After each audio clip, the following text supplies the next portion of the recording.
wapendwa sana waamini wa parokia hii ya Mtakatifu Gaspari de Buffalo Bezidichi, lakini zaidi sana hawa wapendwa wetu 200 waimarishwa ambao wateja wa siku hii ya leo, nanyi nyote waamini na wote waliojumuika humu. Kristo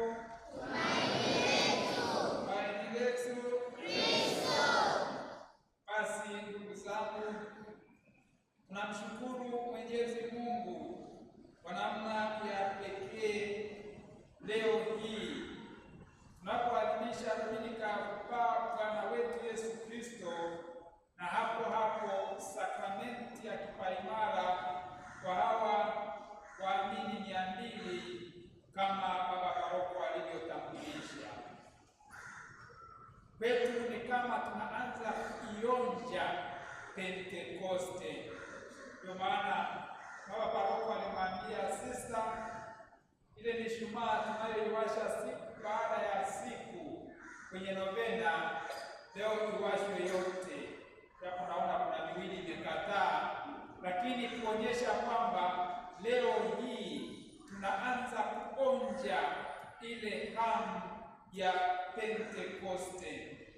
Na leo ni kiparadi na kimsingi iliadhimishwa Alhamisi. Inamaanisha ndiyo Injili Luka ambaye ameandika Injili ya Luka pamoja na kitabu cha Matendo ya Mitume anavyotupa maelezo hayo. Ndio maana somo lile la kwanza tulisikia anasema anamwandikia Mheshimiwa Theofilo, na anataja habari kwamba kitabu cha kwanza aliandika matendo yote ya Bwana wetu Yesu Kristo, na sasa kitabu cha pili anaandaa kuwapa habari za matendo ya kanisa, matendo ya mitume. Hivyo basi Luka anamwandikia Theofilo. Theofilo ni jina la Kigiriki ambalo Theo ni Mungu na Filo ni kupenda. Kwa hiyo anamwandikia mpenda Mungu, nasi sote tu wapenda Mungu. Ndiyo maana ujumbe huu unatufaa sana. Bwana wetu Yesu Kristo, baada ya kupitia fumbo kubwa la kwanza kufanyika mtu, ndio tulioadhimisha Christmas, lakini tukaingia kwenye Karisma, kuingia kwenye mateso na kwenye Juma Kuu, fumbo zima la kuteswa, kufa, kufufuka. Sasa anarudi kwa Baba kwa ajili ya kurudi kwenye utukufu wake, lakini pia kama mshindi ambaye ametukomboa kutoka dhambi, ametutoa mautini. Kwa hiyo anarudi kwa Baba, anaketishwa upande wa kuume wa Mwenyezi Mungu na kuwa Bwana na Masiha. Luka ndiye anayetutajia siku 40, lakini neno 40 kwa desturi za Kiyahudi au za Kibibilia inamaanisha siku nyingi kidogo, siku zinazotosha, kama vile tunapofanya siku 40 za kufunga Kwaresma, siku zinazotosha kujiandaa kiroho. Hivyo pia hizi siku 40 baada ya Yesu Kristo kufufuka, alikuwa anawatokea wafuasi wake hapa na pale. Zilipokamilika, ndiyo sasa akatokea mara ya mwisho kuwaaga na akachukuliwa juu mawinguni, akafanywa kuwa Bwana na Masiha. Ndugu zangu, tukio la kupaa kwenye Agano la Kale na matoka mengi matatu hivi, ambapo pia kwa wale ambao walipaa au kuinuliwa au kutwaliwa. Ukisoma kitabu cha Mwanzo sura ya 5 aya ya 24 tunapata mtu anaitwa Ano, au Biblia yetu wamemwita Henoko. Huyu alichukuliwa juu mbinguni. Lakini kusoma kitabu cha pili cha Wafalme sura ya 2 aya ya 11 kuna yule nabii maalum sana, Eliya. Huyu Eliya tunaambiwa alibebwa kwa kisulisuli cha upepo, akamwachia Elisha sehemu ya roho yake ili aendeleze kazi yake ya unabii. Lakini pia malaika Rafaeli, soma Tobiti sura ya 12 aya ya 20, alipomsindikiza yule na kumtoa kwenye majonzi yake, shida zake kumponyesha, naye anapaa kwa Baba. Kwa hiyo kulikuwa na tukio la kupaa katika Agano la Kale, ila Kristo sasa kama ukamilisho wa mifanano yote hiyo anapaa mbinguni akiwa amefanya kazi kubwa sana. Lakini kama tulivyosikia Dominika iliyopita, anasema sitawaacha yatima, mtawatumia mfariji, msaidizi. Hapa anawaambia kwamba atawatumia huyo awasaidie. Ndiyo maana asema bakini Yerusalemu, msitoke Yerusalemu, tulieni zile siku 10. Ndiyo maana siku 9 tunasubiria kwa novena, ndiyo iliyokuwa novena ya kwanza, Mama Bikira Maria na wanafunzi wakisali wakingojea Roho Mtakatifu. Anasema rudini, ngojeni ahadi ya Baba, yaani kupokea ubatizo wa Roho, kufanywa wapya, kupokea umisionari na utume wa ushuhuda. Anawaambia mtapokea nguvu akiisha wajilia juu yenu Roho Mtakatifu, nanyi mtakuwa mashahidi wangu katika Yerusalemu na katika Uyahudi wote na Samaria na hata miisho ya dunia. Ndiyo alipotoa maagizo hayo, akainuliwa, akapokelewa mbinguni au akapokelewa mawinguni na kutukuzwa katika utukufu wa Mungu. Nakumbuka zamani, kabla ya marekebisho ya kiliturujia yaliyofanywa na mtaguso wa pili wa Vatikano, ilikuwa tu padri akishamaliza Injili kama alivyomaliza hapa tukumaliza hivi, cha kwanza alikuwa anauelekea mshumaa wa Pasaka, anauzima, kuashiria kwamba uwepo na utendaji wa Yesu kimwili unakoma. Lakini kiukweli kupaa kwake sio hitimisho kamili, bali ni maandalizi yanayofungua kipindi au nyakati mpya za wanafunzi wake kuendelea na kazi yake bila yeye kuwepo kimwili. Ndiyo maana malaika anawatokea wale wa Galilaya, anawaambia mbona mnabaki mnatazama juu?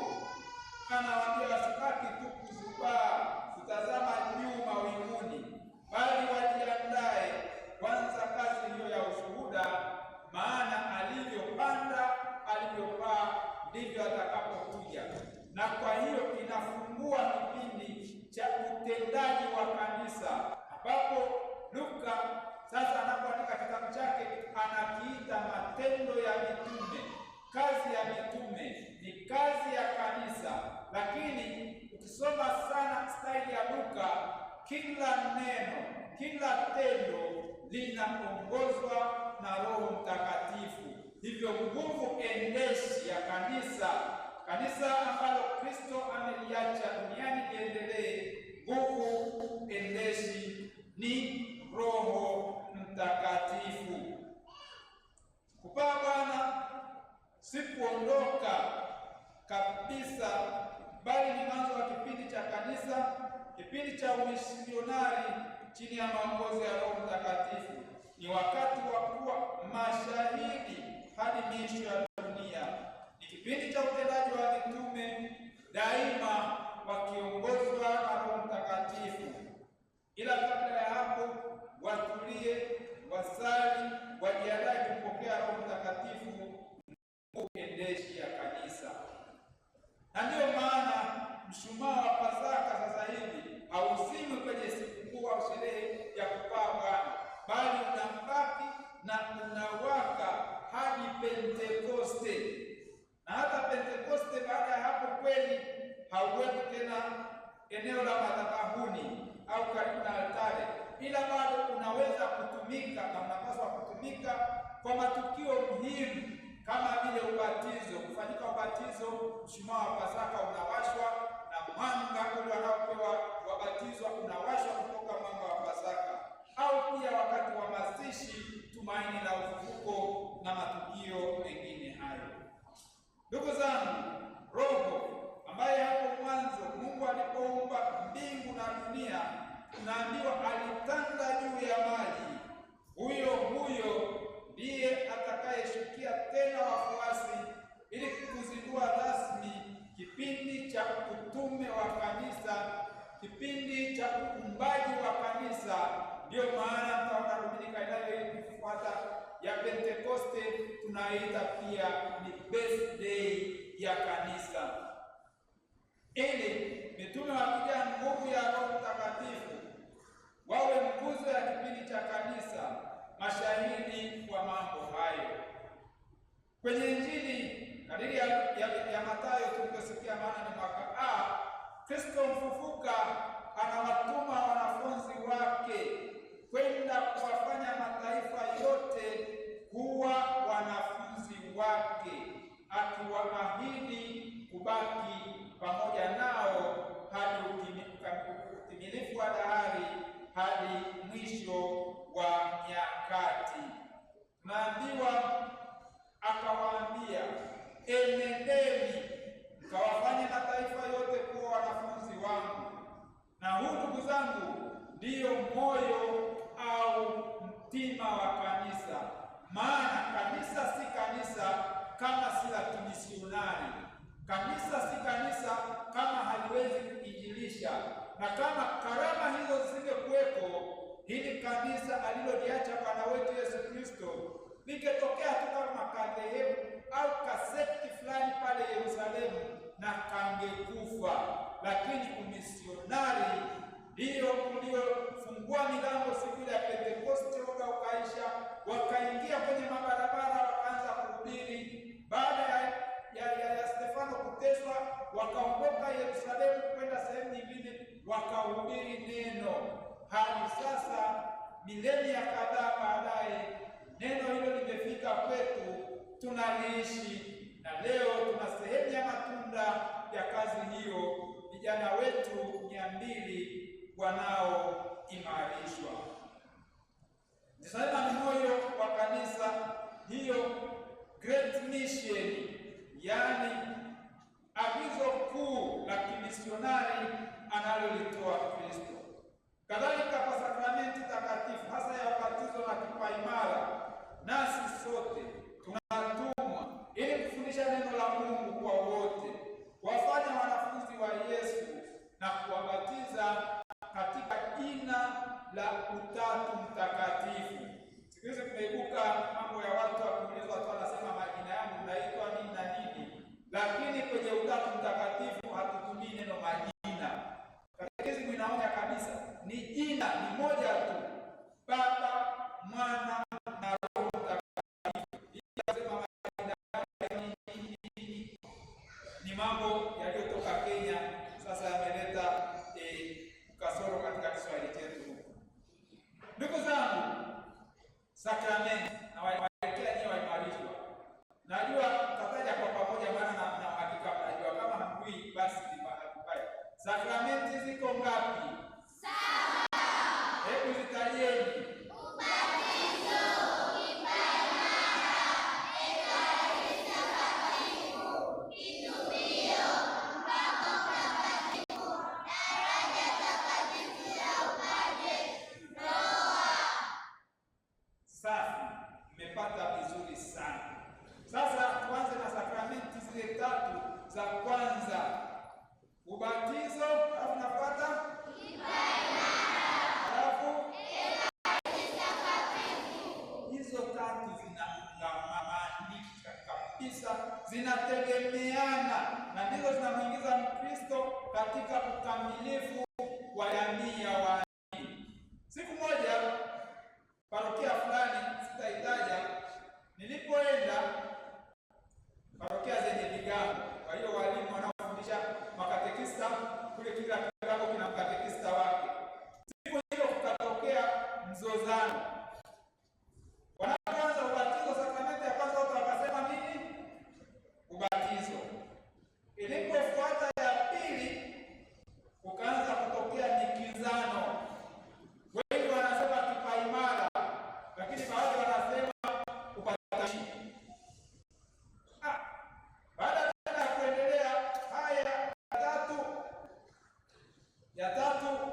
kweli wakapata ekaristi.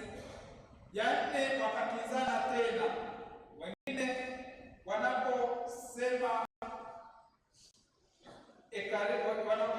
kipaimara, wengine wanasema kitubio. Pale ikabidi kutoa katekesi. Maana nimuuliza mmoja akasema, sisi tulimwambia mwalimu wetu anakosea. Na kwa nini anakosea? Watoto wakanieleza, mimi mtoto nimebatizwa kama mtoto, alafu nilipokuwa mkubwa nikaanza mafundisho ya komunyo ya kwanza, na kabla ya komunyo ya kwanza nikaungama. Kwa hiyo ya pili ni ya upatanisho. Mwalimu yule hakuwa na pambana kuuliza, akawakubalia hivyo. Kwa hiyo wakaanza sema ubatizo, upatanisho. Alafu akasema baada ya hapo tulipata ekaristi. Kwa hiyo ekaristi kwa tatu. Alafu baada ya hapo tukakaa miaka kadhaa tukifundishwa, ndio tukapata kipaimara. Wakawa wamemshawishi mwalimu wao kwamba mtiririko, na mwalimu kwa bahati mbaya akawakubalia bila hata kuuliza kwa walimu wenzake au kwa mapadri au kwa paroko. Basi nikawafafanulia, na pengine hata nyie inaweza ikawasaidia. Katekisimu imeweka mtiririko wa sakramenti hizo hapo mwanzo, katika maana kwamba zimewekwa kwa mtu akiwa anabatizwa akiwa mtu mzima. Na zamani ndivyo kanisa lilibatiza watu, ni watu wazima waliobatizwa. Kwa hiyo mtu akishabatizwa, na hata sasa hivi inatokea, na hata majimbo mengine kanisa kuu lina baba askofu anafanya ubatizo wa watu wazima usiku.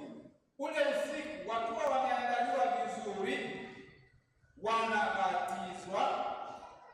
Baada ya kubatizwa, siku hiyo hiyo, usiku huo wanapewa kipaimara. Hiyo kipaimara inakuwa ya pili. Usiku huo wanapokea komunyo takatifu, komunyo ya kwanza.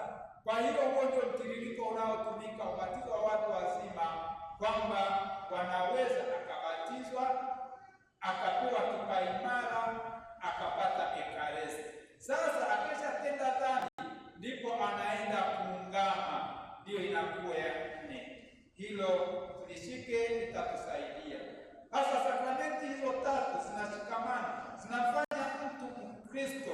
Na Mkristo, neno hilo linatoka chanzo kwa Kristo mwenyewe, ikimaanisha Masiha, yaani yule aliyepakwa mafuta, yule ambaye Mungu alimtia mafuta kwa Roho Mtakatifu. Matendo ya Mitume sura 10 aya 38 anasema maneno hayo. Sakramenti ya kipaimara basi ni ukamilifu wa ubatizo wetu. Kipaimara kwa Kilatini anaita confirmatio, ndio maana Kiingereza anaita confirmation. Hiyo confirmatio inadokeza kwamba ni sakramenti inayothibitisha ubatizo na kuimarisha neema za ubatizo. Katekisimu yetu namba 1289 inafafanua hivyo. Hivyo ni kuhakikishwa mwana kanisa kwa kupokea Roho Mtakatifu katika ukamilifu wake na kupigwa chapa ya muhuri usiofutika. Niwaulize, na hii bila shaka wote mnalifahamu, kwenye kipaimara yanatumika mafuta ya aina gani, au yanaitwaje mafuta ambayo tunapakwa leo kwenye kipaimara? Safi sana. Na mafuta ya Krisma takatifu yanatumika kwa sakramenti ambazo zinapiga chapa rohoni, chapa isiyofutika milele. Na sakramenti hizo zinazotumia mafuta matakatifu ya Krisma hazirudiwi. Nazo ni ubatizo, wakishabatizwa na kupakwa Krisma, basi amebatizwa. Hata kiasi akienda dini nyingine, madhehebu mengine, anabaki ni kubatizwa. Sakramenti nyingine inayotumia mafuta ya Krisma nini? Kipaimara. Safi. Na nikesha papa kipaimara kwenye paji la uso, kwanza naikuwa mikono kwa Roho Mtakatifu, napakwa mafuta yale ya Krisma, kwa pokea muhuri wa paji la Roho Mtakatifu. umepigwa mhuri au chapa ya Bwana wetu Yesu Kristo isiyofutika milele. Hata kama kwa sababu ya ndoa au nini ukaenda kuoa au kuolewa na Muislamu au mtu wa dini nyingine au kuhama dini au kuibuka hata mwenyewe ukaibuka na kilehebu chako, unabaki ulipewa kipaimara.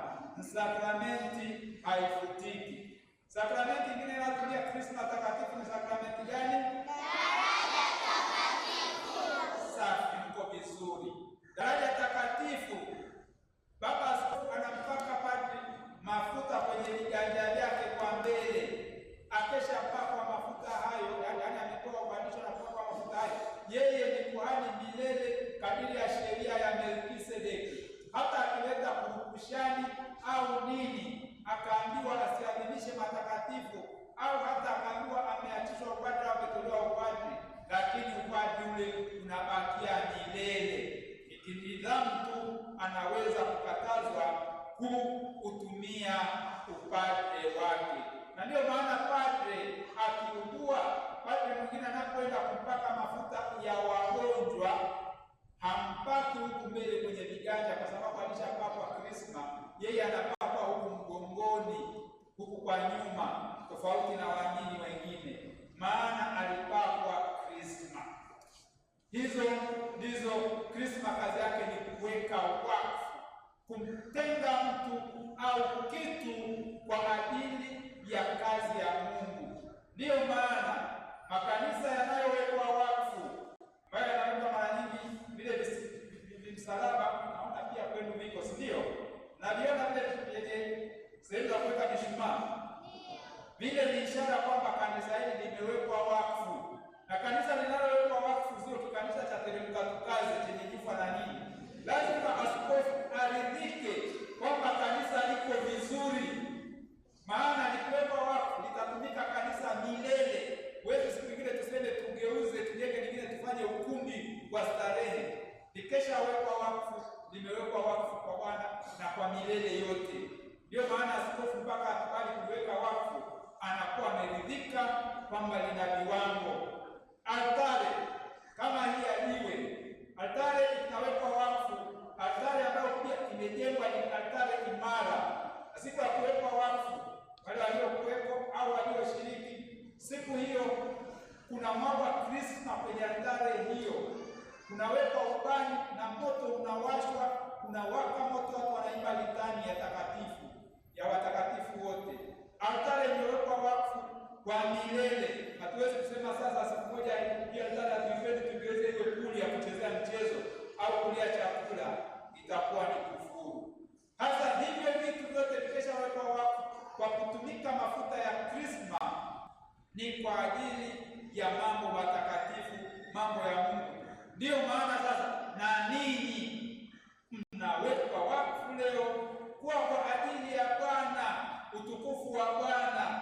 Usikubali hata mara moja mwili wako ugeuke kuwa kufuru kwa Bwana. Ndiyo maana hayo ni mafundisho muhimu sana. Tataja pia yale mafuta mengine tunayotumia. Kuna ya katekumeni ambayo yanatumika wakati wa ubatizo, kabla ya ubatizo tuseme. Lakini pia kuna ya wagonjwa ambayo umetokea wakati mwingine watu wanayatumia ndivyo sivyo. Mafuta ya wagonjwa na yote haya mafuta ya wakatekumeni, ya wagonjwa na Krisma inayowekwa wakfu yanafanywa siku ya Juma Kuu. Hapa Dar es Salaam tunafanya Jumanne katika Juma Kuu. Askofu wa jimbo ndiye anayeyabariki na kuweka Krisma wakfu akishirikiana na mapadri wake. Ndiyo maana mafuta hayo sio ya mchezo. Siku watu wanaoteshwa huko, mtu ameanguka, sio amepata kama mafuta gani nini na nini. Mafuta ya upako hayo ni ya huko. Usije ukachanganya na haya matakatifu. Na kwa kawaida jamani, mafuta ya wagonjwa yanatumiwa, anayeweza kuyatumia ni padre au askofu. Umeona mbele amezunguka huko anapaka mafuta, muulizeni vizuri, amepata mamlaka hayo kwa nani? Maana hata shemasi hawezi kwenda kumpaka mgonjwa mafuta. Pelekea sakramenti, saada mingine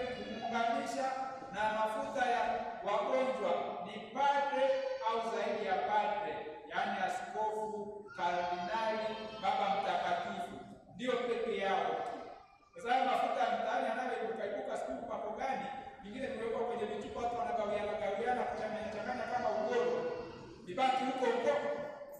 Hivyo sio mtiririko wa kanisa. Na mtakumbuka Jumanne ya Juma Kuu, askofu mkuu kule kanisa kuu la jimbo aliongelea sana kuhusu heshima na matumizi sahihi ya mafuta hayo ya kanisa. Sihitaji kulifafanua zaidi. Nimalizie kwenu ninyi ambao kwa kipaimara mnapakwa mafuta ili muwe mashahidi wake Kristo. Alama hiyo inawafanya mshiriki vikubwa utume wake, hivyo enendeni ulimwenguni kote na kupokea utimilifu wa Roho Mtakatifu ambao Kristo amejazwa nao. Mnajazwa nao ili maisha yenu yote yanukie manukato ya Kristo. Waraka wa pili wa Mtume Paulo kwa Wakorintho sura ya pili aya ya 15 ndiyo anasema maisha yenu yanukie manukato ya Kristo. Na utashangaa kwamba mafuta ya krisma yanapowekwa wakfu, kwanza yanachanganywa na manukato, na kwa kweli krisma inanukia vizuri sana. Yamechanganywa na manukato ili na sisi tuweze kumtoa Kristo, atutie muhuri wake, tuwe watu wake, tunukie manukato ya Kristo. Nafasi ya Roho Mtakatifu basi ni muhimu sana maishani mwetu. Roho Mtakatifu atakayempokea leo, kuwekewa mikono na kupakwa krisma takatifu, na yale maneno pokeeni muhuri wa Roho Mtakatifu, ni kama walivyopokea wafuasi walivyopokea siku ya Pentekoste.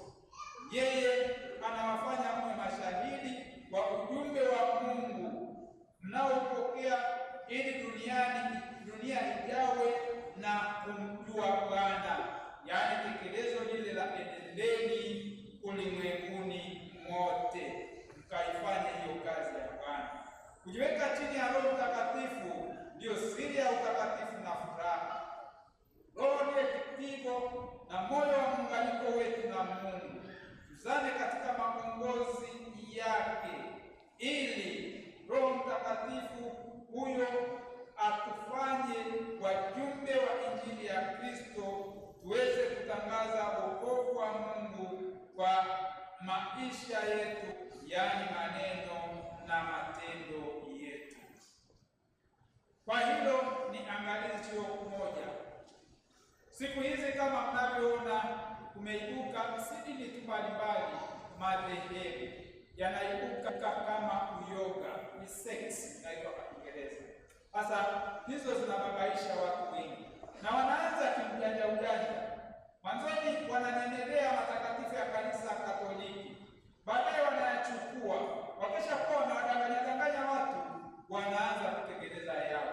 Nakumbuka mwanzoni walikuwa wakiweza kupita Kristo akapata mafuta ya krisma kidogo ya wagonjwa kidogo, walikuwa wanachukua wachanganye na yao.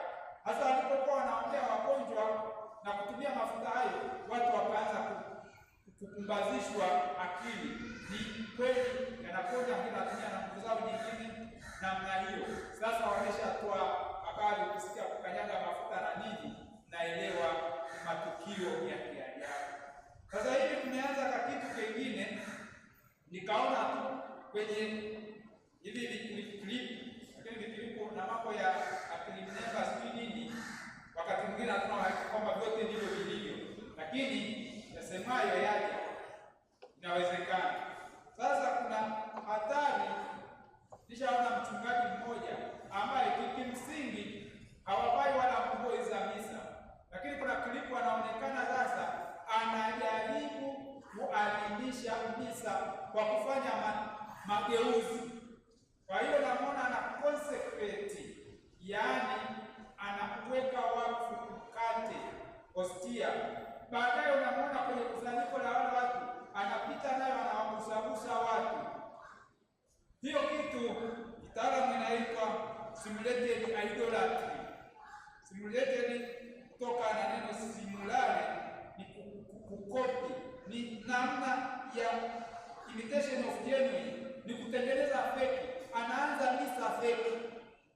Akianza hizo misa fake, sisi tulivyokuwa watu wengine tunavyojua Siku nyingine anatokea anaanza mnazoea, hamtofautishi hiyo misa feki ya huyu tapeli mafichoni na ile misa kamili ya Kristo Yesu Kristo ambayo amewafanya wajumbe wake waweze kuiadhimisha. Hii naliangaliza kwa sababu nyie ndio nguvu ambao mnakuwa sasa katika kupambana na mahangaiko haya ya dunia. Tuanze kuwa makini na vitu vinavyotembea katika dunia ya leo, ili tusirubuniwe au kuwekwa rehani au kwa imani yetu ya Kikatoliki rehani kwa ajili ya maigizo feki yanayotokea.